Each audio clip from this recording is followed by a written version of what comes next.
हेने उन्हें मत देखो, अब यार के रेत देखो। आला से भाला हो गई, अब यारों में रेफर हो गई।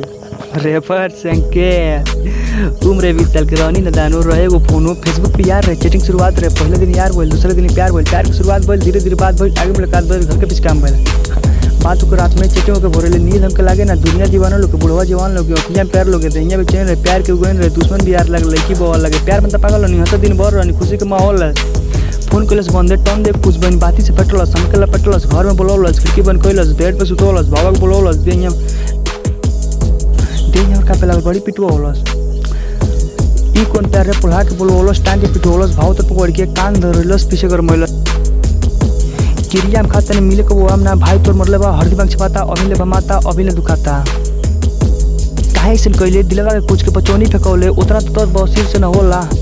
काहे सन कइले दिलवा के कुछ के पचौनी फेकौले, भीतर दर्द होके अंदर दुखाए, उतना तो दर्द बसिर से न होला। होके बेवफा हमके चिटिया बतौले, ई कौन प्यार रहे हके गरियावले। हेलो फोन लौटा दे, गिफ्ट लौटा दे, साइकिल हम बेच के दी सरप्राइज, बाबू से न कोई के टांग के पिटवौले, हालिया छोड़ा के कूद के भगनी। मुंह हमर फूट गइल, दांत हमर टूट गइल, हड्डी छटक गइल।